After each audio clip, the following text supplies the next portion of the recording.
اللهم صل على محمد وآل محمد. بسم الله الرحمن الرحيم. يا علي يا عظيم يا غفور يا رحيم، أنت الرب العظيم الذي ليس كمثله شيء وهو السميع البصير. وهذا شهر نظمته وكرمته وشرفته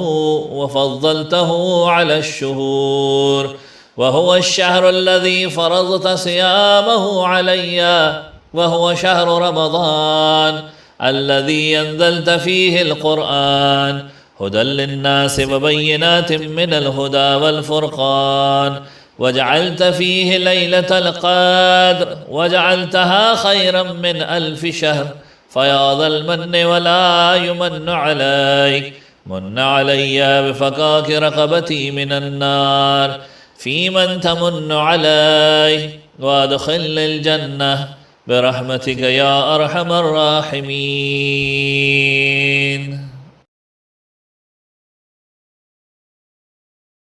اللهم صل على محمد وآل محمد. بسم الله الرحمن الرحيم. اللهم أدخل على أهل القبور السرور، اللهم أغن كل فقير، اللهم أشبع كل جائع، اللهم اكس كل عريان، اللهم اغز دين كل مدين، اللهم فرج عن كل مكروب، اللهم رد كل غريب، اللهم فك كل أسير، اللهم أصلح كل فاسد من أمور المسلمين، اللهم اشف كل مريض،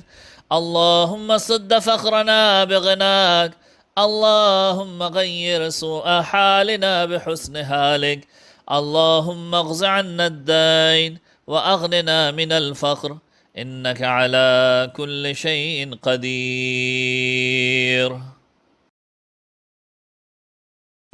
بسم الله الرحمن الرحيم. اللهم إني أفتتح الثناء بحمدك، وأنت مسدد للصواب بمنك، وأيقنت أنك أنت أرحم الراحمين في موضع العفو والرحمة، وأشد المعاقبين في موضع النكال والنقمة، وأعظم المتجبرين في موضع الكبرياء والعظمة. اللهم أذنت لي في دعائك ومسألتك، فاسمع يا سميع مدحتي، وأجب يا رحيم دعوتي، وأقل يا غفور أسرتي. فكم يا إلهي من قربة قد فرجتها، وهموم قد كشفتها، وعسرة قد أقلتها، ورحمة قد نشرتها، وحلقة بلاء قد فقدتها. الحمد لله الذي لم يتخذ صاحبة ولا ولدا، ولم يكن له شريك في الملك، ولم يكن له ولي من الذل، وكبره تكبيرا. الحمد لله بجميع محامده كلها، على جميع نعمه كلها. الحمد لله الذي لا مضاد له في ملكه، ولا منازع له في أمره. الحمد لله الذي لا شريك له في خلقه، ولا شبيه له في عظمته. الحمد لله الفاشي في الخلق أمره وحمده، الظاهر بالكرم مجده، الباسط بالجود يده، الذي لا تنقص خزائنه ولا تزيده كثرة العطاء إلا جودا وكرما. إنه هو العزيز الوهاب. اللهم إني أسألك قليلا من كثير، ما حاجة بي إليه عظيمة، وغناك عنه قديم، وهو عندي كثير، وهو عليك سهل يسير. اللهم إن عفوك عن ذنبي، وتجاوزك عن خطيئتي، وصفحك عن ظلمي، وسترك على قبيح عملي، وحلمك عن كثير جرمي عندما كان من خطئي وعمدي أتبعني في أن أسألك ما لا أستوجبه منك الذي رزقتني من رحمتك وعريتني من قدرتك وعرفتني من إجابتك فصرت عدوك آمنا وأسألك مستانسا لا خائفا ولا وجلا مدلا عليك فيما خسدت فيه إليك فإن أبت عني أتبت بجهلي عليك ولعل الذي أبت عني هو خير لي لعلمك بعاقبة الأمور فلم أرى مولا كريما أصبر على عبد اللئيم منك علي يا رب إنك تدعوني فأولينك وتتحبب إلي فأتبغض إليك وتتودد إلي فلا أقبل منك كأن لي التتول عليك فلم يمنعك ذلك من الرحمة لي والإحسان إلي والتفضل علي بجودك وكرمك فارحم عبدك الجاهل واجد عليه بفضل إحسانك إنك جواد كريم الحمد لله مالك الملك مجري الفلك مسخر الرياح فالق الإصباح ديان الدين رب العالمين الحمد لله على حلمه بعد علمه والحمد لله على عفوه بعد قدرته والحمد لله على طول عناته في غضبه وهو قادر على ما يريد الحمد لله خالق الخلق باسط الرزق فالق العصبة ذي الجلال والإكرام والفضل والإنعام الذي بعد فلا يرى وقرب فشهد النجوى تبارك وتعالى الحمد لله الذي ليس له منازع يعادله ولا شبيه يشاكله ولا ظهير يعاضده قهر بعزته الأعزة وتواضع لعظمته العظمى فبلغ بقدرته ما يشاء الحمد لله الذي يجيبني حين أنادي ويستر علي كل عورة وأنا أعصي ويعظم النعمة علي فلا أجازي فكم من موهبة هنية قد أعطاني وعظيمة مخوفة قد كفاني وبهجة مونقة قد أراني فأثني عليه حامدا وأذكره مصبها والحمد لله الذي لا يهتك حجابه ولا يغلق بابه ولا يرد سائله ولا يخيب آمله الحمد لله الذي يؤمن الخائفين وينجي الصالحين ويرفع المستضعفين ويذع المستكبرين ويهلك ملوكا ويستخلف آخرين والحمد لله قاسم الجبارين مبير الظالمين مدرك الحاربين نكال الظالمين صريخ المستصرخين موضع حاجات الطالبين معتمد المؤمنين الحمد لله الذي من خشيته ترعد السماء وسكانها وترجف الأرض وأمارها وتموج البحار ومن يسبح في غمراتها الحمد لله الذي هدانا لهذا وما كنا لنهتدي لولا أن هدانا الله الحمد لله الذي يخلق ولم يخلق ويرزق ولا يرزق ويطعم ولا يطعم ويميت الأحياء ويحيي الموتى وهو حي لا يموت بيده الخير وهو على كل شيء قدير. اللهم صل على محمد عبدك ورسولك وأمينك وصفيك وحبيبك وخيرتك من خلقك وحافظ سرك ومبلغ رسالاتك، أفضل وحسن وأجمل وأكمل وأذكى وأنمى وأطيب وأطهر وأسنى وأكثر ما صليت وباركت وترحمت وتهننت وسلمت على أحد من عبادك وأنبيائك ورسلك وصفوتك وأهل الكرامة عليك من خلقك. اللهم وصل على علي أمير المؤمنين ووصي رسول رب العالمين، عبدك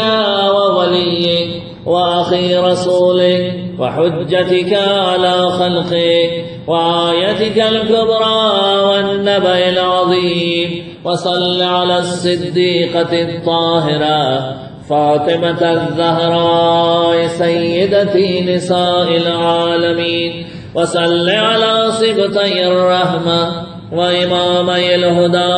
الحسن والحسين سيدي شباب أهل الجنة. وصل على أئمة المسلمين علي بن الحسين ومحمد بن علي وجعفر بن محمد وموسى بن جعفر وعلي بن موسى ومحمد بن علي وعلي بن محمد والحسن بن علي والخلف الهادي المهدي، حججك على عبادك وأمنائك في بلادك صلاة كثيرة دائمة. اللهم صل على ولي أمرك القائم المؤمل والعدل المنتظر وحفظه بملائكتك المقربين وأيده بروح القدس يا رب العالمين.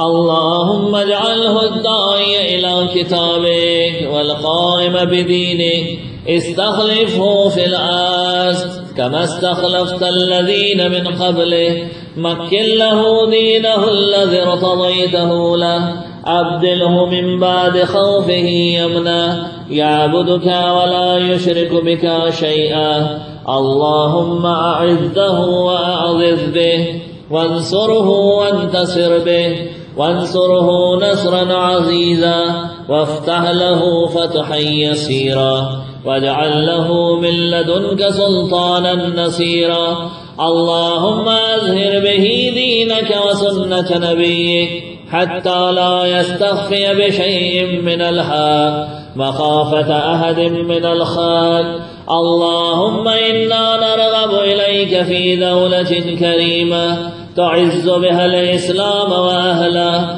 وتذل بها النفاق وأهله، وتجعلنا فيها من الدعاة إلى طاعتك والقادة إلى سبيلك، وترزقنا بها كرامة الدنيا والآخرة. اللهم ما عرفتنا من الحق فأملنا وما قصرنا عنه فبلغنا. اللهم المم به شأثنا واشعب به صدعنا وارزق به فتقنا وكثر به قلتنا وعاذر به ذلتنا واغن به عائلنا واقض به يم مغرمنا واجبر به فقرنا وسد به خلتنا ويسر به عسرنا وبيز به وجوهنا وفك به يسرنا وأنجه به طلبتنا وأنجز به مواعيدنا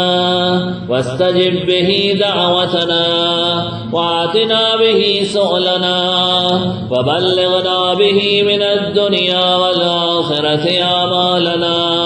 وآتنا به فوق رغبتنا يا خير المسؤولين وأوسع المعطين. اشف به صدورنا وأذهب به غيظ قلوبنا واهدنا به لما اختلف فيه من الحق بإذنك إنك تهدي من تشاء إلى صراط مستقيم وانصرنا به على عدوك وعدونا إله الحق آمين اللهم إنا نشكو إليك فقد نبينا صلواتك عليه وآله وغيبة ولينا وكسرة عدونا وقلة عددنا وشدة الفتن بنا وتظاهر الزمان علينا فصل على محمد وآله وأعنا على ذلك بفتح منك تعجله وبذر تكشفه ونصر تعزه وسلطان حق تظهره ورحمة منك تجللناها وعافية منك تلبسناها برحمتك يا أرحم الراحمين وآل محمد اللهم صل على محمد وآل محمد بسم الله الرحمن الرحيم سبحانك يا الله تعاليت يا رحمن أجرنا من النار يا مجير سبحانك يا رحيم تعاليت يا كريم أجرنا من النار يا مجير سبحانك يا ملك تعاليت يا مالك أجرنا من النار يا مجير سبحانك يا قدوس تعاليت يا سلام أجرنا من النار يا مجير سبحانك يا مؤمن تعاليت يا مهيمن أجرنا من النار يا مجير سبحانك يا عزيز تعاليت يا جبار أجرنا من النار يا مجير سبحانك يا متكبر تعاليت يا متجبر أجرنا من النار يا مجير سبحانك يا خالق تعاليت يا باري أجرنا من النار يا مجير سبحانك يا مصور تعاليت يا مقدر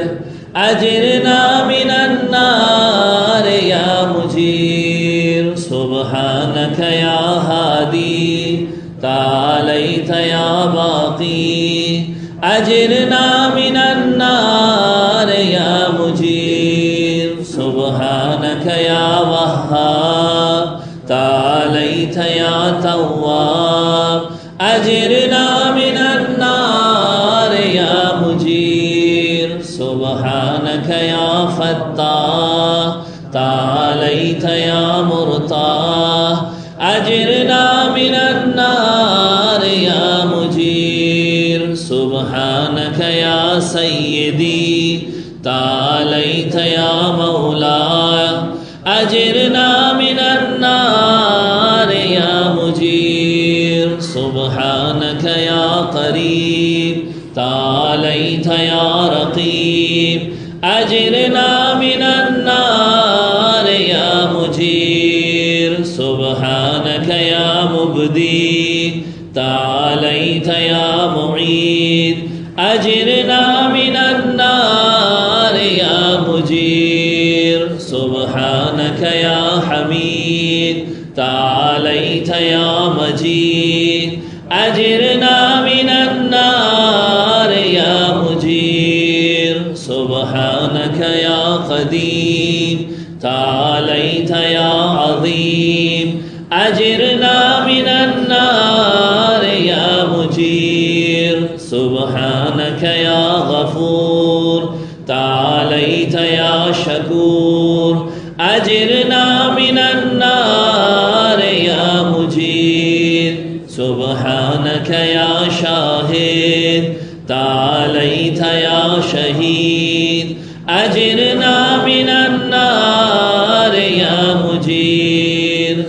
سبحانك يا حنان تعاليت يا منان أجرنا من النار يا مجير سبحانك يا باعث تعاليت يا وارث أجرنا من النار يا مجير سبحانك يا محيي تعاليت يا مميت أجرنا من النار يا مجير سبحانك يا شفيق تعاليت يا رفيق أجرنا من النار يا مجير سبحانك يا أنيس تعاليت يا مونس أجرنا من النار يا مجير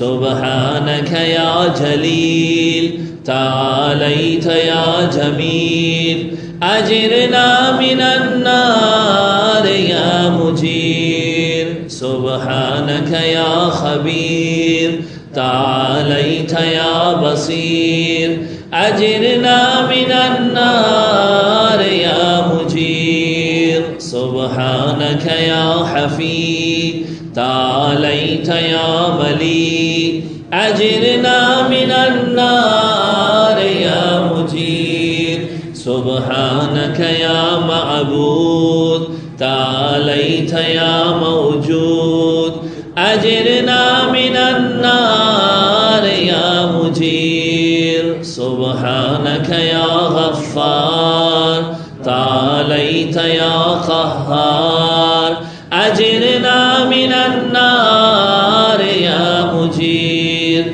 سبحانك يا مذكور تعاليت يا مشكور أجرنا من النار يا مجير سبحانك يا جواد تعاليت يا معاذ أجرنا من النار يا مجير سبحانك يا جمال تعاليت يا جلال أجرنا من النار يا مجير سبحانك يا سابق تعاليت يا رازق أجرنا من النار يا مجير سبحانك يا صادق تعاليت يا خالق أجرنا من النار يا مجير سبحانك يا سميع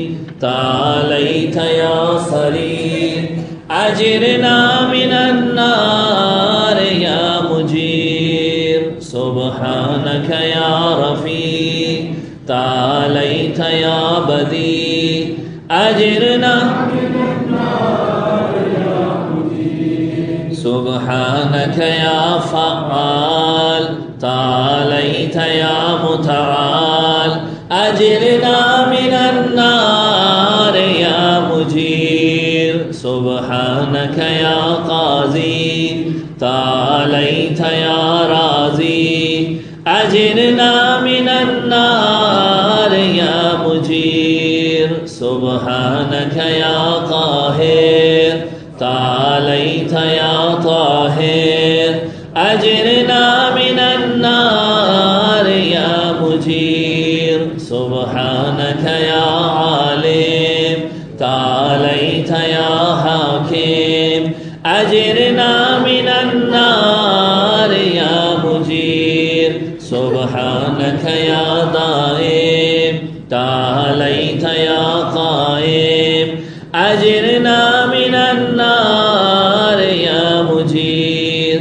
سبحانك يا عاصم تعاليت يا قاسم أجرنا من النار يا مجير سبحانك يا غني تعاليت يا مغني أجرنا من النار يا مجير سبحانك يا غفي تعاليت يا قوي أجرنا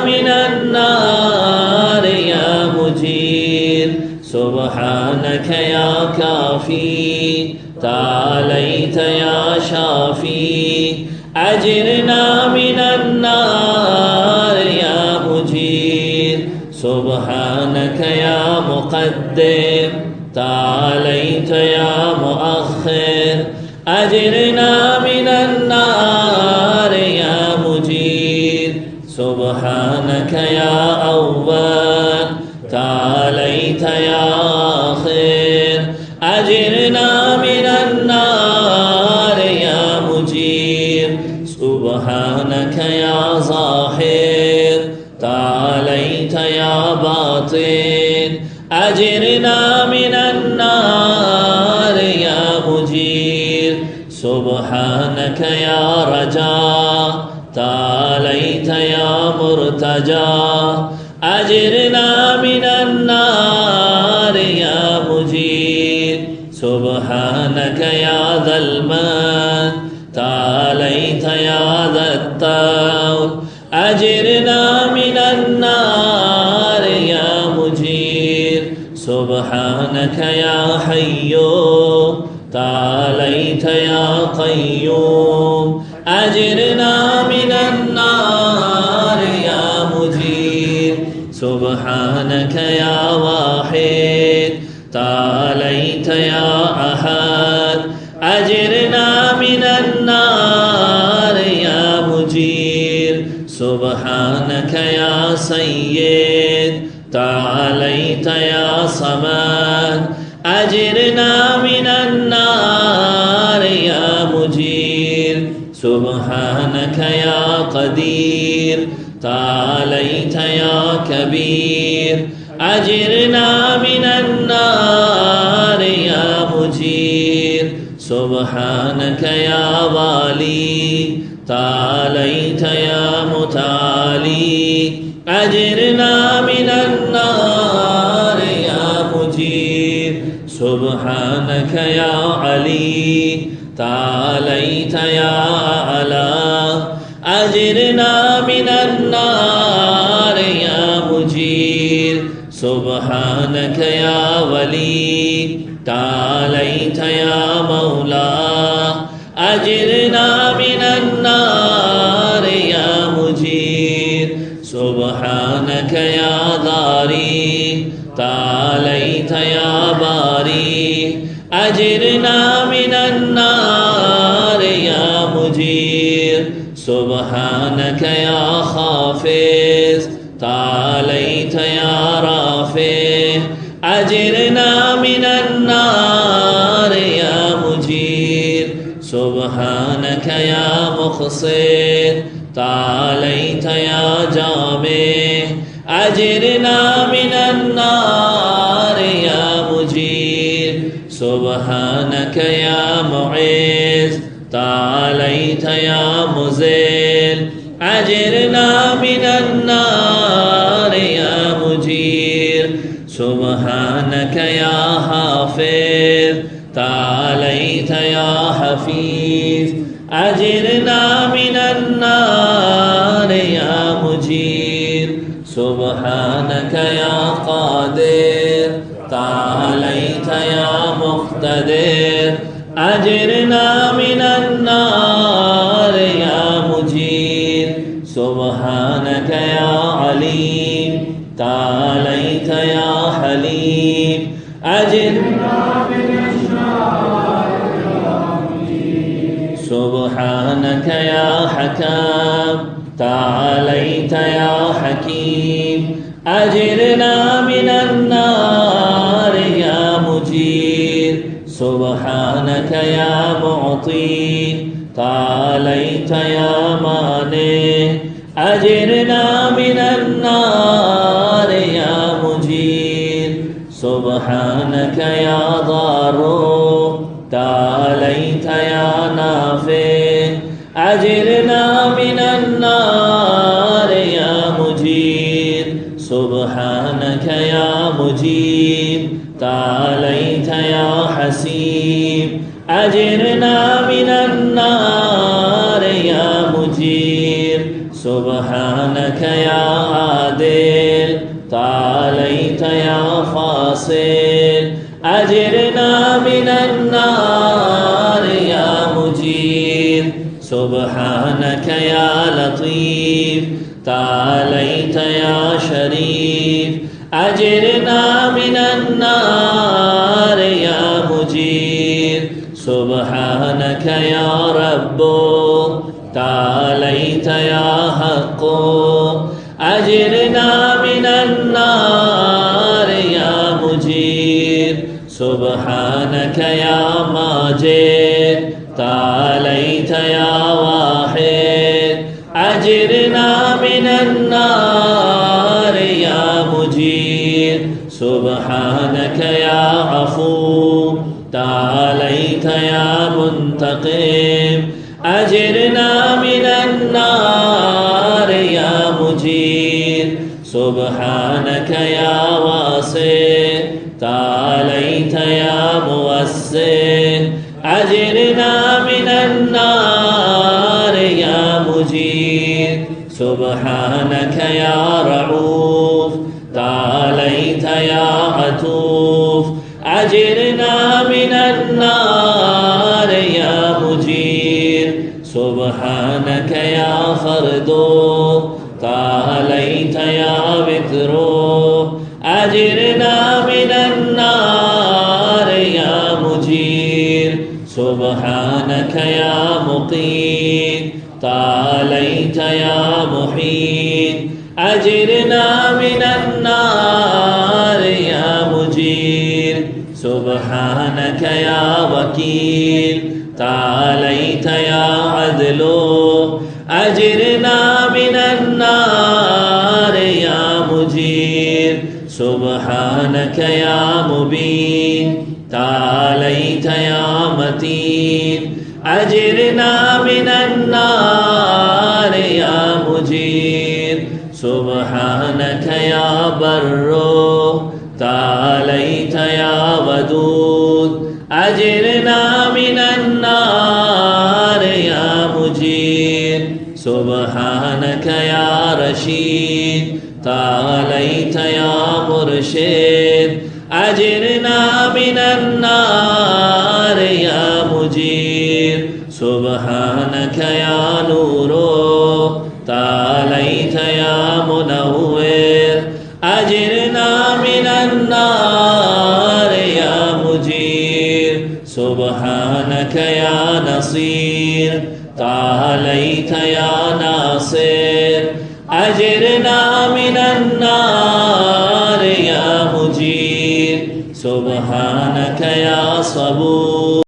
تعاليت يا صابر أجرنا من النار يا مجير سبحانك يا محصي تعاليت يا منشي أجرنا من النار يا مجير سبحانك يا سبحان تعاليت يا ديان أجرنا من النار يا مجير سبحانك يا مغيث تعاليت يا غياث أجرنا من النار يا مجير سبحانك يا فاطر تعاليت يا حاضر أجرنا من النار يا مجير سبحانك يا ذا العز والجمال تباركت يا ذا الجبروت والجلال سبحانك لا إله إلا أنت سبحانك إني كنت من الظالمين فاستجبنا له ونجيناه من الغم كذلك ننجي المؤمنين وصلى الله على سيدنا محمد وآله أجمعين والحمد لله رب العالمين وحسبنا الله ونعم الوكيل ولا حول ولا قوة إلا بالله العلي العظيم.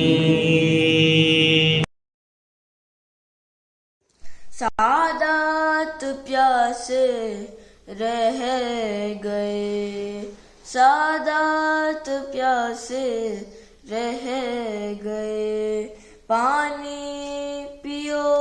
تو یاد کرو پیاس امام کی، پیاسو سبیل ہے یہ شہیدوں کے نام کی، خنجر تلے حسین کو پانی نہیں ملا، پیاسو کرو قبول یہ تحفہ حسین کا، چاہت ہے یہ حسین علیہ السلام کی، پیاسو سبیل ہے یہ شہیدوں کے نام کی، جنت میں کر چکا ہے خدا جس کا اہتمام، کوثر رکھا ہے آیت کوثر میں جس کا نام، جاگیر یہ سبیل ہے بارہ امام کی، پیاسو سبیل ہے یہ شہیدوں کے نام کی، آتی ہے اس سبیل پہ اجری وہ بیویاں، یعنی علی و فاطمہ زہرا کی بیٹیاں، یہ بارگاہ بھی ہے شہ تشنہ کام کی، پیاسو سبیل ہے یہ شہیدوں کے نام کی، پانی کا انتظار سکینہ سے پوچھئے، اصغر کی ماں رباب نے حسینہ سے پوچھئے، رسم سبیل جس نے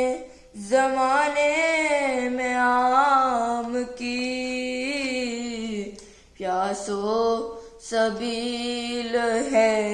یہ شہیدوں کے نام کی، جب کربلا چناور و سلمان جائیں گے، پیاسو کے نام پر وہاں پانی پلائیں گے، زہرا کی نوکری ہے یہ خدمت امام کی، پیاسو سبیل ہے یہ شہیدوں کے نام کی، سادات پیاسے رہ گئے، سادات پیاسے رہ گئے۔ اعوذ باللہ من الشیطان الرجیم، بسم اللہ الرحمن الرحیم، الحمد للہ الذی ہدانا لہذا وما كنا لنهتدی لولا ان هدانا اللہ، لقد جاءت رسل ربنا بالحق، الصلاة والسلام على اشرف الانبیاء والمرسلین، سیدنا و نبینا و طبیب نفوسنا و حبیب الہ العالمین ابی القاسم محمد اللہم صلی علی محمد و آل محمد والصلاة والسلام علی اہل بیتہ الطیبین الطاہرین المعصومین المظلومین ولعنۃ الداعم علی اعدائہم اجمعین من الآن الی قیام یوم الدین. اما بعد فقد قال اللہ الحکیم فی محکم کتابہ المبین. بسم اللہ الرحمن الرحیم.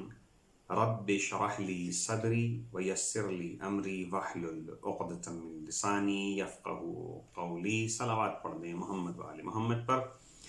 اللہم صلی علی محمد و آل محمد وعجل فرجہم. جیسا کہ ہم آپ کی خدمت میں بیان کر رہے ہیں کہ پیغمبر اکرم نے اپنے اس خطبہ شعبانیہ میں جس طریقے سے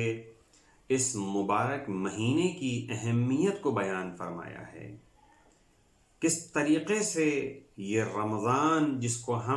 ہمارے لیے ضروری ہے کہ ہم اس کو ماہ مبارک رمضان کہہ کر کے خطاب کریں، کیونکہ اگر ہم بغیر کسی بھی فضیلت والے جملے کے اس مہینے کو فقط رمضان کہہ کر کے خطاب کریں تو اس کے لیے ہمیں ضروری ہے کہ ہم کفارہ دے کر کے اس کا جرمانہ ادا کریں. تو پیغمبر اکرم اپنے خطبے میں، جس کو خطبہ شعبانیہ کہا جاتا ہے، اس میں بیان فرماتے ہیں اس کی فضیلت کو کہ یہ کیسا مہینہ ہے، یہ کتنا فضیلت والا مہینہ ہے. اور اسی خطبے میں جو اگلا جملہ ہے وہ ارشاد فرماتے ہیں فَإِنَّ الشَّقِيَّ مَنْ حُرِمَ غُفْرَانَ اللَّهِ فِي هَذَا الشَّهْرِ شَهْرِ الْعَظِيمِ. یعنی پیغمبر اکرم یہ فرماتے ہیں کہ اگر کوئی شخص اس مبارک مہینے میں محروم رہ گیا پروردگار عالم کی مغفرت حاصل کرنے سے تو واقعاً وہ شقی ہے. اس کو شقی کہہ کر کے خطاب کیا. آپ اندازہ لگائیں کہ یہ مہینہ کتنا عظیم اور کتنی فضیلتوں والا مہینہ ہے کہ اگر کوئی شخص اس مبارک مہینے میں اپنے آپ کو نہ بخشوا سکے، اپنے گناہوں کی مغفرت نہ کروا سکے، تو وہ شخص کتنا بڑا شقی ہے اور کتنا بڑا محروم آدمی ہے کہ جس مہینے میں پروردگار عالم نے اپنی رحمتوں کو نازل فرمایا ہے، اپنی برکتوں کو نازل فرمایا ہے، اور اس کے باوجود بھی انسان اس سے کچھ فیض حاصل نہ کر سکے. یہ واقعاً ہمارے لیے لمحہ فکریہ ہے. اور یہ جو اب دن شروع ہو رہے ہیں 13، 14 اور 15، جن کو جیسے رجب میں ہم ایام بیض کہا جاتا ہے اور خطاب کیا جاتا ہے اس کو، اور رجب کے مہینے میں مشہور ہے کہ لوگ اعتکاف میں بیٹھتے ہیں. جو لوگ جانتے ہیں مختلف مساجد میں، جیسے ایران میں بھی ایام بیض میں اعتکاف میں بیٹھا جاتا ہے. کم سے کم 3 دن کا اعتکاف ہوتا ہے، اس لیے شرائط ہوتی ہیں اس کی کچھ. تو ایام بیض میں جو 13، 14، 15 ان میں اعتکاف میں بیٹھا جاتا ہے. تو اسی طریقے سے ماہ مبارک رمضان کے بھی یہ 3 دن جو ہیں 13، 14 اور 15 جو ہیں ان کو ایام بیض کہا جاتا ہے. اور یہ ایام بیض اس کے اندر اس میں دعائے مجیر کا پڑھنا بہت ہی زیادہ فضیلت کا حامل ہے کہ انسان اس میں دعائے مجیر پڑھے. باعث رحمت ہے، برکت ہے، غم اور غصے کے دور ہونے کا سبب ہے، فقر و تنگ دستی کے دور ہونے کا سبب ہے. تو دعائے مجیر پڑھے ایام بیض کے اندر. جس طریقے سے کہا جاتا ہے کہ ایک دفعہ میں نے ایک روایت پڑھی کہ امام علی علیہ السلام کے سامنے کسی چور کو لایا گیا جو کہ ماہ مبارک رمضان میں اس نے چوری کی تھی. تو امام نے، جو کہ حد ہوتی ہے چور کو کوڑے لگانے کی، تو اس طریقے سے جب کوڑے لگانے کی بات کی گئی تو امام نے نہیں، اس نے چوری کی تھی، چوری نہیں، اس نے شراب پی تھی. تو جب شراب پینے والے شخص کو لایا گیا اور اس کے لیے حد لگانے کی بات کی گئی تو امام علی علیہ السلام نے اس کو حد لگانے کے، اس کو کوڑے لگانے کے لیے جو حد معین ہے اس سے زیادہ کوڑے لگائے. تو صحابی نے پوچھا کہ مولا آپ نے اس کو جو حد ہے کوڑے، جو شراب پینے کی حد ہے اس سے زیادہ کوڑے کیوں لگائے ہیں؟ تو امام نے کہا کہ میں نے اس کو زیادہ کوڑے اس لیے لگائے ہیں کہ اگر عام دن ہوتا، اگر رمضان مبارک مہینے کے علاوہ کوئی دن ہوتا تو اس کی حد وہی ہوتی۔ جس طریقے سے پروردگار عالم نے اس مبارک مہینے میں اعمال کا اجر زیادہ رکھا ہے، اچھے کاموں کا اجر زیادہ رکھا ہے، تو اسی طریقے سے اس میں گناہوں کی سزا بھی زیادہ ہے۔ اجر کیسے زیادہ؟ جیسے ہم نے آپ کی خدمت میں کل بھی بیان کیا تھا کہ اس میں سونا عبادت ہے، نومکم عبادہ انفاسکم تسبیح، یعنی آپ کا سانس لینا جو اختیاری نہیں ہے وہ تسبیح قرار پاتا ہے۔ جو سونا آپ کا ہے، جس میں آپ نے سو جانا ہے، اس میں کوئی عمل انجام نہیں دینا، اس کے باوجود بھی وہ آپ کی عبادت شمار کیا جاتا ہے۔ تو جس طریقے سے ہمارے چھوٹے سے عمل میں، جس طریقے سے کہا جاتا ہے قرآن کی تلاوت کرنا، اس مہینے میں ایک آیت پڑھنے کا ثواب ایسا جیسے پورا قرآن ختم کرنے کا ہے، تو اس کا مطلب یہ ہوا کہ چھوٹے عمل کو پروردگار اس مبارک مہینے میں بڑا بنا دیتا ہے۔ اسی طریقے سے ہمیں سوچنا چاہیے کہ اس مہینے میں گناہ جو ہم انجام دیتے ہیں اس کا عقاب بھی بڑا ہو جاتا ہے۔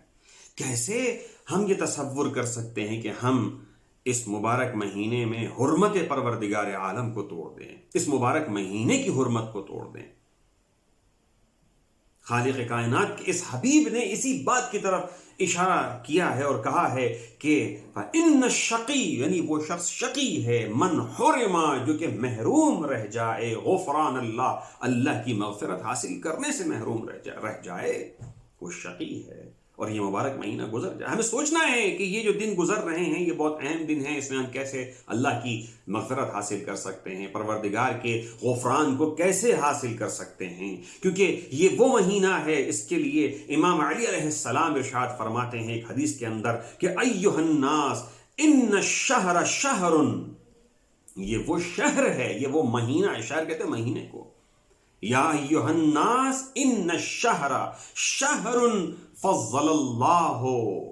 علی سائر الشہور، پروردگار نے اس کو بہت دوسرے مہینوں کے اوپر فضیلت دے دی ہے اس مہینے کو۔ یہ تو ایک جملہ ہو گیا جس میں امام علی کہتے ہیں کہ یا ایھا الناس ان ھذا الشہر شہر فضل اللہ علی سائر الشہور، اللہ نے اس مہینے کو دوسرے مہینوں پر فضیلت دے دی ہے۔ کس طرح؟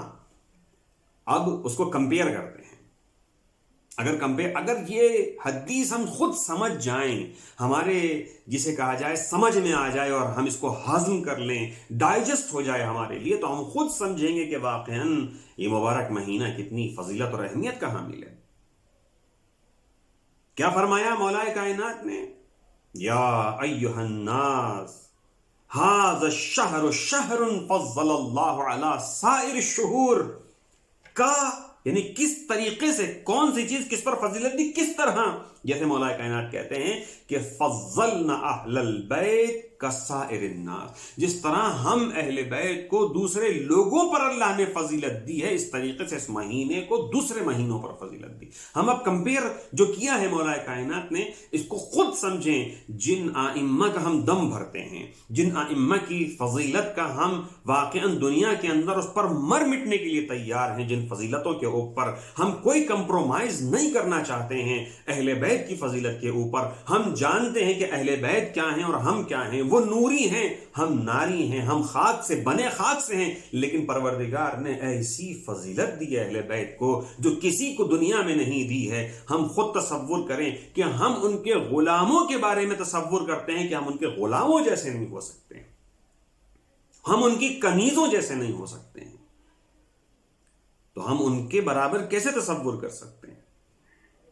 تو یہ مہینہ پروردگار عالم اس طریقے سے اس کو انٹروڈیوس کرایا ہے کہ مولا کائنات نے کہا کہ یہ وہ مہینہ ہے، یہ وہ شہر ہے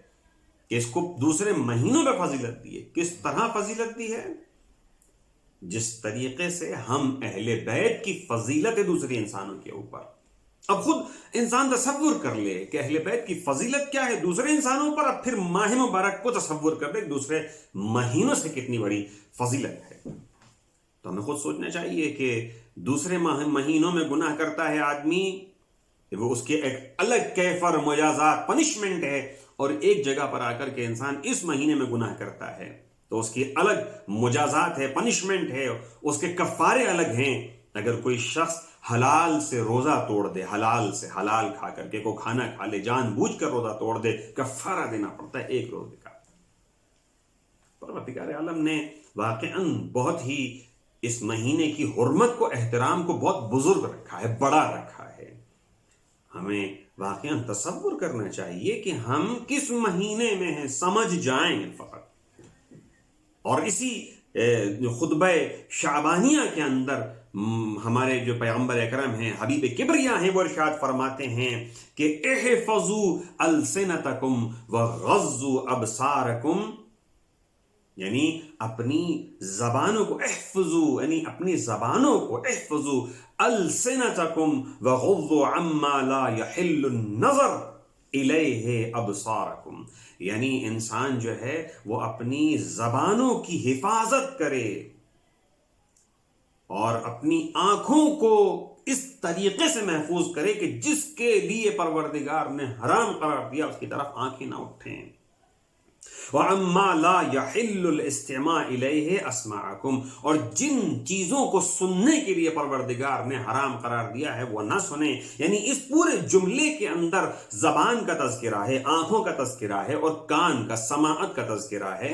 یعنی یہ بات ہم نے کل بھی آپ کی خدمت میں عرض کی تھی کہ انسان فقط بھوکے اور پیاسے رہنے کا نام نہیں ہے کہ انسان فقط روزہ رکھتا ہے، کھاتا نہیں ہے، پیتا نہیں ہے، بلکہ یہ انسان روزہ رکھتا ہے تو اس کی آنکھیں بھی روزہ ہوتی ہیں، کان بھی روزہ ہوتا ہے، زبان بھی روزہ ہوتی ہے۔ جس طریقے سے کہا جاتا ہے کہ روزہ رکھنے والے 3 کیٹیگری کے ہوتے ہیں۔ ایک وہ روزے دار ہوتے ہیں کہ جن کو اس دنیا میں روزہ رکھنے سے فقط بھوک اور پیاس حاصل ہوتی ہے، جس کے لیے مولا کائنات نے کہا کہ کم من صائم لیس لہ من صیامہ الا الجوع والظمأ، یعنی بہت سارے ایسے روزے دار صائم ہیں، کم من صائمین، ایسے بہت سارے روزے دار ہیں جن کو اس مبارک مہینے میں بھوک اور پیاس کے علاوہ کچھ بھی حاصل نہیں ہوتا، وہ فقط بھوک اور پیاس حاصل کرتے ہیں بس۔ ہمیں لہجے کے لیے اپنے ذہن میں تصور کریں کہ کیا ہم کہیں ایسے روزے دار تو نہیں ہیں، کہیں ایسا تو نہیں ہے کہ ہم اپنے پروردگار کی اس عطا میں، اس نعمت میں، اس رحمت میں فقط اور فقط وہ حاصل کر رہے ہیں جس کی طرف مولا کائنات اشارہ کر رہے ہیں۔ ایک لیسے کے لیے میں نے آپ سے کہا بھی تھا، جو میری پہلی تقریر تھی اور پہلا میرا لیکچر تھا، اس میں میں نے یہ بتایا تھا کہ انسان فقط ایک لہجے کے لیے ہر شب جب بستر خواب پر جائے، سونے کے لیے لیٹے، تو سوچے کہ انسان کیا حاصل کر چکا ہے اور کیا حاصل کرنا ہے۔ اس مبارک اور بافضیلت مہینے سے کیا حاصل کرنا ہے، اس کی فضیلت جو ہم بیان کر رہے ہیں۔ سب سے پہلی چیز، بالآخر ہم کہتے ہیں کہ گناہوں سے اجتناب کرنا بڑا مشکل کام ہے، ہم گناہوں سے کس طرح بچیں؟ پروردگار نے واقعاً کہہ تو دیا، ہمیں بنا دیا، معصوم تو ہم ہیں نہیں، ہمارے لیے بہت سارے گناہ جو ہیں وہ اس کی غلاظتیں، ان کی جو برائیاں ہیں، ان کی جو قباحتیں ہیں، وہ جو بہت ہی ڈرٹی ہم کو پیغمبر اکرم یا ائمہ کو نظر آتا ہے، ایسا ہمیں نظر نہیں آتا ہے گناہ، تو ہمارے لیے گناہ سے رکنا بڑا مشکل کام ہو جاتا ہے۔ غیبت کرنا یہ ہمارے لیے ایسا رواج میں ہمارے لیے اس طریقے سے یوز ٹو ہے کہ ہم خود غیبت بھی کرتے ہیں اور ہمیں محسوس نہیں ہوتا غیبت کر رہے ہیں، درحالی کہ ہمارے پاس روایات موجود ہیں پیغمبر اکرم کے سامنے کسی نے غیبت کی اپنے بھائی کی، تو پیغمبر نے کہا کہ لاؤ اس کے لیے کھانا لے کر کے آؤ، کہا کہ نہیں میں تو روزے سے ہوں، کہا کہ کیسے روزے سے ہو؟ کہ جب تم اپنے بھائی کی، مومن بھائی کی غیبت کرتے ہو تو ایسا ہے کہ اس کا مردار کا گوشت کھا رہے ہو، اور باقاعدہ اس کے دانتوں سے ریشہ نکال کر کے دکھایا۔ یہ بات واقعاً محسوس کرنے والی ہے، لیکن ہم کیونکہ یوز ٹو ہیں، غیبتیں کرتے ہیں، ہمیں پتہ ہی نہیں چلتا کہ ہم غیبت کر رہے ہیں، ہمیں محسوس ہی نہیں ہوتا، یوز ٹو ہیں، ہم عادت ہو گئی ہے، ہمارے معاشرے کا حصہ بن گیا ہے غیبت کرنا۔ جھوٹ بولنا ہمارے لیے حصہ بن گیا ہے ہمارے معاشرے کا، تو ہم جب جھوٹ بولتے ہیں ہمیں جھوٹ کا پتہ نہیں چلتا، جب ہم کسی پر تہمت لگاتے ہیں ہمیں تہمت لگانے کا پتہ نہیں چلتا، جب ہم کسی کے بارے میں کوئی ایسی تہمت لگاتے ہیں ہمیں احساس نہیں ہوتا کہ ہم تہمت لگا رہے ہیں۔ تو واقعاً یہ سوچنے والی گناہ ہیں، منافق بن جاتے ہیں فقط مصلحتیں سوچ سوچ کر کے کہ شاید اس میں مصلحت ہے، شاید اس میں مصلحت ہے، اور ہم منافقوں والی زندگی گزارنا شروع کرتے ہیں۔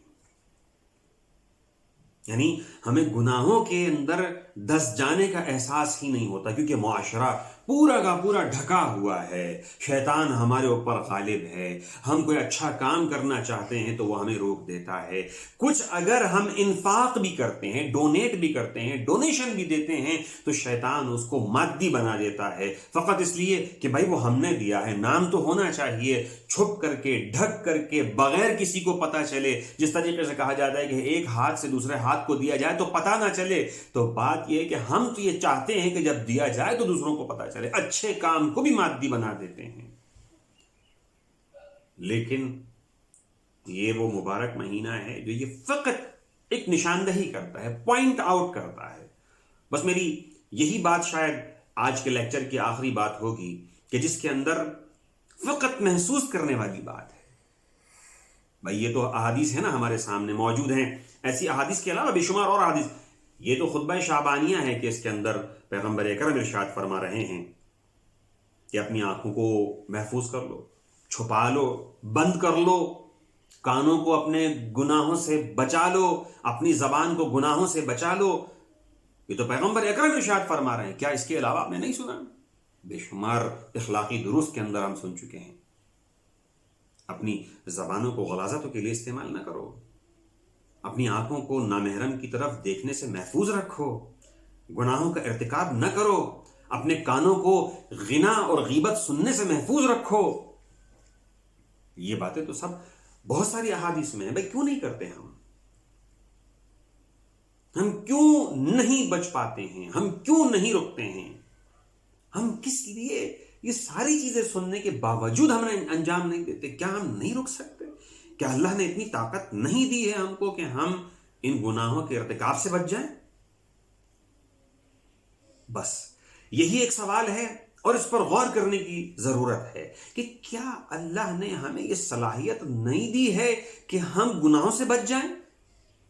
اور اس مبارک مہینے کے اندر جس کے تقدس، جس کی عظمت، جس کی حرمت بہت بڑی ہے، بار بار اس کی طرف نشاندہی کرایا جاتا ہے کہ آپ رکے رہو، آپ نہیں کرو، آپ اس قسم کے کام نہیں کرو، غصہ نہیں کرو۔ غصہ آتا ہے مبارک مہینے کے اندر، بھوک ہے، پیاس ہے، مشکل کوئی سامنے آ جاتی ہے، غصہ آنا شروع ہو جاتا ہے۔ بعض لوگوں کی کمپلین ہوتی ہے کہ بھائی ہم رمضان میں، مبارک مہینے میں غصہ جو آتا ہے اس کو کنٹرول نہیں کر سکتے ہیں۔ ایک بہت ہی میں جو جس نقطے کی طرف اشارہ کرنا چاہ رہا ہوں بہت ظریف اور لطیف نقطہ ہے، بہت اہم نقطہ ہے۔ یہ مبارک مہینہ ہمیں کیا سکھاتا ہے؟ یہ مبارک مہینہ ہمیں اپنے اوپر کنٹرول کرنا سکھاتا ہے، غیر محسوس طریقے سے۔ بھائی ظاہری طور پر ہمارے ہاں کتنے ایسے روزے دار ہیں جو روزہ رکھ رہے ہیں نا، صبح سے فجر سے پہلے سحری بند کر دیتے ہیں، امساک جسے کہا جاتا ہے، کھانا چھوڑ دیتے ہیں، افطار کے وقت پھر کھانا شروع کرتے ہیں۔ اب خود سوچیں ذرا، اللہ تعالیٰ خالق کائنات رب ذوالجلال 24 گھنٹے ہمیں دیکھ رہا ہے، رمضان کے علاوہ بھی دیکھ رہا ہے، لیکن اللہ نے یہ مبارک مہینہ آیا اور ایک حکم صادر کیا کہ کھانا پینا نہیں ہے، جی آپ نے کھانا پینا نہیں ہے، کھانے پینے سے رک جانا ہے۔ تو مطلب کیا؟ فزیکل آپ دن میں کتنی دفعہ اکیلے ہوتے ہیں لیکن کیا کھاتے ہیں، پیتے ہیں؟ سگریٹ جو افراد پیتے ہیں، جن کو ایڈکشن ہے، جو سگریٹ پینے کے عادی ہیں، میں ان سے سوال کرتا ہوں کتنی طلب ہوتی ہے؟ روزہ نہ ہو تو کیا آپ سگریٹ پینے سے رک جائیں گے؟ اتنے گھنٹے آپ سگریٹ پینے سے رک سکتے ہیں؟ چلو بھوک اور پیاس تو آدمی برداشت کر لیتا ہے، لیکن کیا کوئی شخص جس کو سگریٹ پینے کی طلب ہوتی ہے تو وہ کیا سگریٹ پینے سے رک جاتا ہے؟ ماہ مبارک رمضان کی بات کر رہا ہوں کہ مطلب ماہ مبارک رمضان کے علاوہ نہیں رک سکتا، کہتا ہے میں میرے لیے مجبوری ہے، گھنٹے میں 3 سگریٹ تو میں پیتا ہوں، ایک شخص کی اگر 1-2 پیکٹ کی عادت ہے تو اس کے لیے یہ ہم کہہ سکتے ہیں کہ دن میں وہ 3-4 سگریٹیں پی جاتا ہے. اس سے کہا جائے کہ اتنے گھنٹے صبر کر لو، سگریٹ نہ پیو، تو کہے گا مر جاؤں گا، سگریٹ ضروری ہے میرے لیے. ہم بائی ایئر کا سفر کرتے ہیں، جو مومنین ہمارے بالآخر جو ہے وہ باہر رہتے ہیں پاکستان سے یا انڈیا سے یا جہاں پر بھی آئے ہوئے ہیں، جب وہ اپنے وطن واپس جاتے ہیں تو سفر لمبا ہوتا ہے. تو اس سفر میں انسان کہتا ہے نہیں جی اس ایئرپورٹ سے دوسرے ایئرپورٹ گئے، وہاں پر اسموکنگ روم کہاں ہے، سگریٹ پینی ہے، بچ نہیں سکتے. کہتا ہے کہ جی بالکل ہم تو مجبور ہیں اپنی عادت کے ہاتھوں. یہ مبارک مہینہ، یہ روزہ آپ کو سکھاتا ہے. کوئی ڈنڈا مارتا نہیں ہے سر پر آ کر کے، کوئی کھڑا نہیں رہتا بندوق لے کر کے، لیکن اس کے باوجود بھی یہ وہی مومن ہوتا ہے جو عام دنوں میں سگریٹ چھوڑ نہیں سکتا. وہ شخص ماہ مبارک میں روزے کی حالت میں اللہ کے حکم کی اتباع کرتے ہوئے، اس کی بجا آوری کے لیے، اللہ کو خوش کرنے کے لیے، اس میں اتنی طاقت آ جاتی ہے، اس میں اتنی ول پاور آ جاتی ہے کہ وہ شخص سگریٹ نہیں پیتا صبح سحری سے لے کر کے افطار تک کے. بعض افراد کو میں جانتا ہوں جو افطار ہی سگریٹ سے کرتے ہیں، جو کہ بہت ہی ڈینجرس ہے، لیکن کہتے ہیں جی بالکل ہمیں برداشت نہیں ہوتا. بھائی یہ جو ٹائم پیریڈ اللہ نے رکھا ہے صبح سحری سے لے کر کے افطار تک کہ آپ نے کچھ کھانا پینا نہیں ہے، آپ کو دیکھ تو کوئی بھی نہیں رہا، آپ کو کوئی گن لے کے تو سر پہ کھڑا نہیں ہے کہ جی آپ نے نہیں کرنا ہے، لیکن آپ کرتے ہیں، آپ رکتے ہیں اس چیز سے. یہ روزہ اس بات کی طرف نشاندہی کر رہا ہوتا ہے، آپ کو بتا رہا ہوتا ہے کہ دیکھو تمہارے اندر ول پاور ہے، کر سکتے ہو، اپنے اوپر اختیار کرو، اپنے اوپر قابو رکھو، اپنے اوپر جبر کرو. جس چیز کو تم اختیار کرنا چاہتے ہو اس کو کر لو گے. فقط ایک دفعہ ارادے کی ضرورت ہے. روزہ ارادے کا نام ہے. جہاں ارادہ کیا وہاں آپ ظاہری چیزوں سے رک گئے جو حلال تھیں. جہاں ارادہ کیا مطلب ارادے میں اتنی پاور ہے، اس انسان میں اتنی طاقت ہے کہ جو شخص عام دنوں میں چھوڑ نہیں سکتا سگریٹ پینا، وہ روزے میں سگریٹ پینا چھوڑ دیتا ہے، نہیں پیتا. اسی طریقے سے انسان عام دنوں میں جن کو بھوک زیادہ لگتی ہے وہ کہتے ہیں جی ہم تو اگر دوپہر کا کھانا نہ کھائیں تو بے ہوش ہو جائیں، لیکن وہ وہی اشخاص ہوتے ہیں جو مبارک مہینے میں روزہ رکھتے ہیں اللہ کے خوشنودی کی خاطر. یعنی یہ غیر محسوس طریقے سے، یہ انویزیبل طریقے سے ایک پریکٹس ہے. یہ بتایا جا رہا ہے کہ تم میں اتنی ول پاور ہے کہ تم اپنے آپ کو محفوظ کر سکتے ہو، بہت ساری مشکلات سے، بہت سارے گناہوں سے محفوظ کر سکتے ہو. جب تم روزے کی حالت میں کھانا چھوڑ سکتے ہو، جب روزے کی حالت میں جس چیز کی ایڈکشن ہے وہ چھوڑ سکتے ہو، تو پھر بہت سارے چیزوں پہ کنٹرول کر سکتے ہو. تم میں اتنی ول پاور ہے، تم میں اتنی طاقت ہے، انسانی جسم اور سوچ میں اور ارادے میں اتنی طاقت ہے کہ وہ یہ کر سکتا ہے. اس کے ارادے کے اندر ہے کہ اگر وہ چاہے تو اپنی آنکھوں کو بند کر لے. بشر ہے، میں کہتا ہوں بہت ہی محسوس اور جسے کہا جائے کہ معاشرے کی مثالیں ہیں. انسان کبھی نامحرم کی طرف آنکھ اٹھانا چاہتا ہے، میں کہتا ہوں ایک لہجے میں آپ یہ سوچیں کہ نہیں اٹھانی ہے، ایک لہجے میں یہ سوچیں کہ مجھے نہیں دیکھنا ہے. اگر آپ نے ارادہ کر لیا تو آپ خود محفوظ ہو جائیں گے، خود آپ کسی نامحرم کو نہیں دیکھیں گے. جب ایک دفعہ آنکھیں آپ کی خود آپ کے ارادے کے ساتھ ہو جائیں، آپ ارادہ کریں اور وہ نہ کریں. زبان پر کنٹرول کرنا کہ میں نے آج سے کوئی غلط لفظ اپنی زبان سے نہیں نکالنا ہے، بس ارادہ کر لیں. بس ظاہری طور پر آپ اپنے ارادے سے بہت ساری چیزیں چھوڑ سکتے ہیں. مطلب ول پاور ہے، چھوڑ سکتے ہیں، چھوڑنا ہے، طاقت ہے، آپ کو کرنا چاہیے، ضروری ہے اس چیز کو انجام دینا. تو بس میں اپنی گفتگو کو یہاں پر روکوں گا آج، کیونکہ پیغمبر اکرم نے جہاں اس کی فضیلتیں بیان کی ہیں، جس طریقے سے میں نے آپ کے سامنے بیان کیا ہے کہ اسی کو مولا کائنات نے کس طرح کمپیئر کیا ہے، اہمیت ہے، فضیلت ہے، اس بات کی طرف اشارہ کیا جا رہا ہے کہ واقعاً یہ کیسا مہینہ ہے. اس مہینے میں اگر کوئی بخشا نہ گیا تو وہ شقی ہے. تو ہمیں بخشوانے بھی اپنے آپ کو. ایام بیس شروع ہوئے ہیں، عبادتیں ہیں، ریاضتیں ہیں، اچھے دن اور آنے والے ہیں، اپنے آپ کو تیار کرنا ہے. ہم 2-3 نقطے اور ہیں جن کی طرف انشاءاللہ کل کی اپنی گفتگو میں اشارہ کریں گے کہ واقعاً کیوں ایسا ہوتا ہے، کس وجہ سے،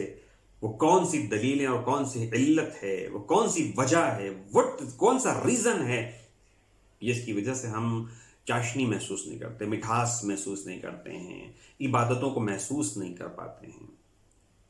جہاں مولا کائنات عبادت میں محو ہو جائیں، جہاں پیغمبر اکرم عبادت میں محو ہو جائیں، جہاں پر بی بی سیدہ فاطمۃ الزہرا عبادت میں اتنی محو ہو جائیں کہ ان کو دنیا کی خبر نہ ہو، وہاں ان کے ماننے والے عبادت کرتے ہیں تو ان کو عبادت میں محو ہونے کا ٹائم ہی نہیں ملتا، اس عبادت کی لذت محسوس نہیں ہوتی ہے، اس عبادت کی مٹھاس محسوس نہیں ہوتی ہے. یہ سوچنے والی بات ہے جس کی طرف اشارے روایات ہم بہت پڑھتے ہیں، روایاتیں، باتیں، تقریریں، یہ آیات، یہ اتنی زیادہ ہم کنٹینیو سنتے ہیں، اس کے باوجود بھی ہم اس چیز تک پہنچ نہیں پاتے، ہم کیچ نہیں کر پاتے اس چیز کو. اس کی کیا دلیل ہے، کیا وجہ ہے، ہم میں کہاں نقص موجود ہے، کیوں ایسا ہو رہا ہے؟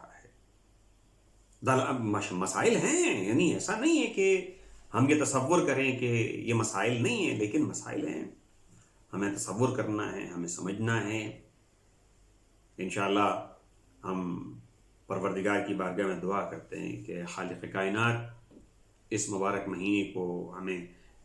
بہت زیادہ درک کرنے کی اور احسن طریقے سے درک کرنے کی توفیق عنایت فرما. ان روزوں کی جو مٹھاس ہے اس کو محسوس کرنے کی توفیق عنایت فرما. پروردگار تیری بارگاہ میں التجا کرتے ہیں، خالق کائنات ہمارے جو بھی قیام، سجود، ہماری جتنی بھی عبادتیں اپنی بارگاہ میں قبول فرما. ہمیں اپنی آنکھوں کو، کانوں کو، زبانوں کو ہمیشہ ہمیشہ گناہوں سے محفوظ رکھنے کی توفیق عنایت فرما. پروردگار عالم تیری بارگاہ میں التجا ہے، مومنین جہاں جہاں پر بھی آباد ہیں اور خصوصاً ان ایام کے اندر جو اس وقت پرآشوب زمانہ بھی ہے اور ایک بیماری پھیلی ہوئی، پروردگار ہمارے تمام مومنین کو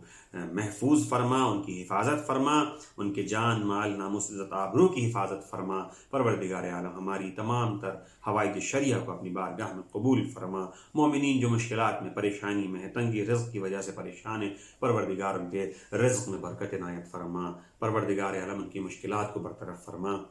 ہمارے تمام تر مومنین جو اس دنیا سے، ہمارے اجداد جو اس دنیا سے گزر گئے، دوست احباب جو اس دنیا سے گزر گئے، ان کو جوار رحمت میں جگہ عنایت فرما. مغفرت کا مہینہ ہے پروردگار، ان کے تمام تر گناہوں سے صرف نظر فرما، ان کے تمام تر گناہوں کو پروردگار عالم بخش دے. خالق کائنات تیری بارگاہ میں التجا ہے، ہمارے اعمال سے امام زمانہ کے قلب کو راضی و خوشنود فرما، ہمیں ایمان کے لشکر و اعوان میں شمار فرما. پروردگار عالم تیری بارگاہ میں التجا ہے، امام زمانہ کے قلب کو ہمارے اعمال سے راضی و خوشنود فرما. صلی اللہ علی محمد و علی محمد. ایک دفعہ مل کر کے بلند آواز سے درود بھیجیے. صالة عن نفسي ونيابة عن والدي ووالدي والدي ومن أوصاني بالدعاء أزور سيدي ومولاي أبي عبد الله الحسين عليه السلام. السلام عليك يا وارث آدم صفوة الله، السلام عليك يا وارث نوح نبي الله، السلام عليك يا وارث إبراهيم خليل الله، السلام عليك يا وارث موسى كليم الله، السلام عليك يا وارث عيسى روح الله، السلام عليك يا وارث محمد حبيب الله، السلام عليك يا وارث علي أمير المؤمنين ولي الله، السلام عليك يا ابن محمد المصطفى، السلام عليك يا ابن علي المرتضى، السلام عليك يا ابن فاطمة الزهراء، السلام عليك يا ابن خديجة الكبرى. السلام عليك يا ثار الله وابن ثاره والوتر الموتور. أشهد أنك قد أقمت الصلاة وآتيت الزكاة وأمرت بالمعروف ونهيت عن المنكر وأطعت الله ورسوله حتى أتاك اليقين. فلعن الله أمة قتلت، ولعن الله أمة ظلمت، ولعن الله أمة سمعت بذلك فرضيت به. يا مولاي يا أبا عبد الله، أشهد أنك كنت نورا في الأصلاب الشامخة والأرحام المطهرة، لم تنجسك الجاهلية بأنجاسها، ولم تلبسك من مدلهمات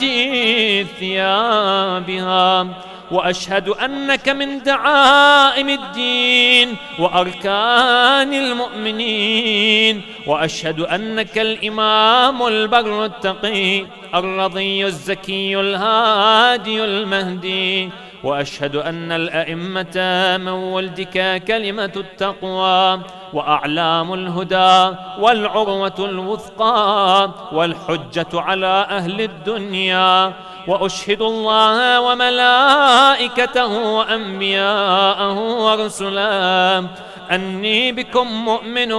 وبإيابكم موقن، بشرائع ديني وخواتيم عملي، وقلبي لقلبكم سيل، وأمري لأمركم متبع. صلوات الله عليكم وعلى أرواحكم وعلى أجسادكم وعلى أجسامكم وعلى شاهدكم وعلى غائبكم وعلى ظاهركم وعلى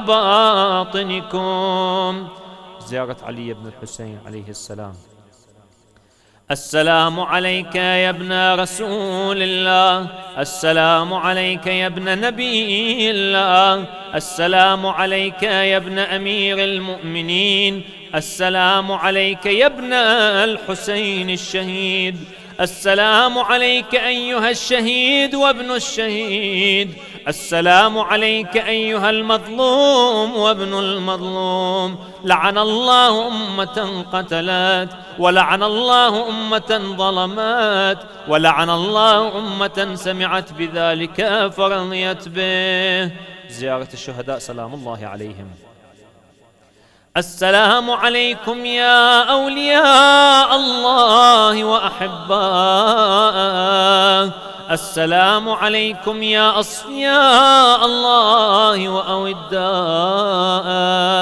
السلام عليكم يا أنصار دين الله، السلام عليكم يا أنصار رسول الله، السلام عليكم يا أنصار أمير المؤمنين، السلام عليكم يا أنصار فاطمة سيدة نساء العالمين، السلام عليكم يا أنصار أبي محمد الحسن بن علي الولي الزكي الناصح، السلام عليكم يا أنصار أبي عبد الله، بأبي أنتم وأمي طبتم وطابت الأرض التي فيها دفنتم، وفزتم فوزا عظيما،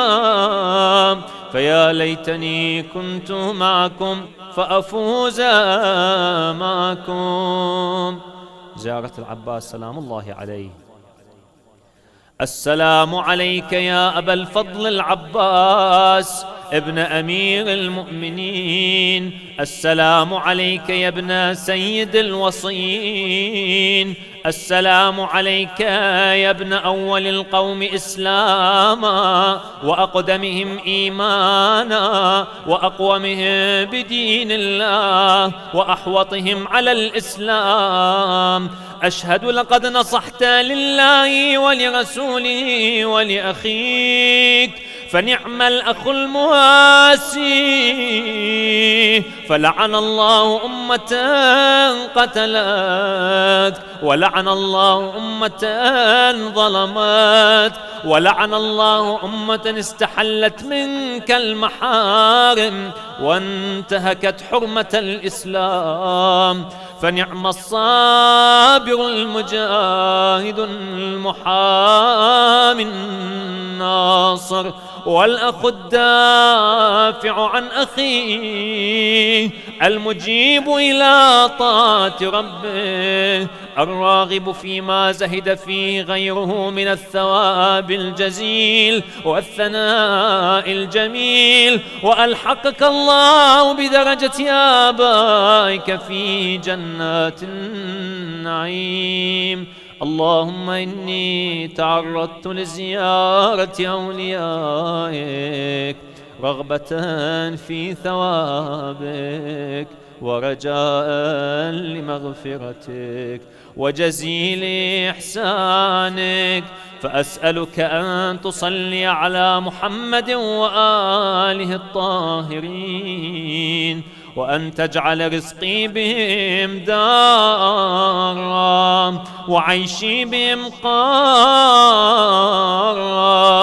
وزيارتي بهم مقبولة، وحياتي بهم طيبة، وأدرجني إدراج المكرمين، واجعلني ممن ينقلب من زيارة مشاهد أحبائك مفلحا منجحا، قد استوجب غفران الذنوب وستر العيوب وكشف الكروب، إنك أهل التقوى وأهل المغفرة. وصل اللهم على محمد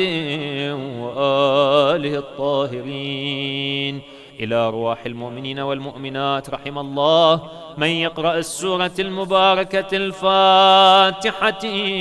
مع الصلوات.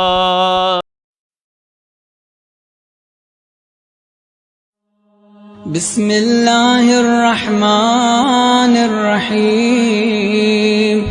اللهم صل على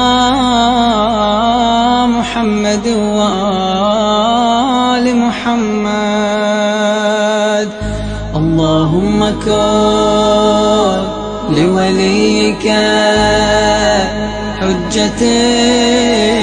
ابن الحسن صلواتك عليه وعلى آبائه في هذه الساعة وفي كل ساعة، وليا وحافظا وقائدا وناصرا ودليلا وعينا، حتى تسكنه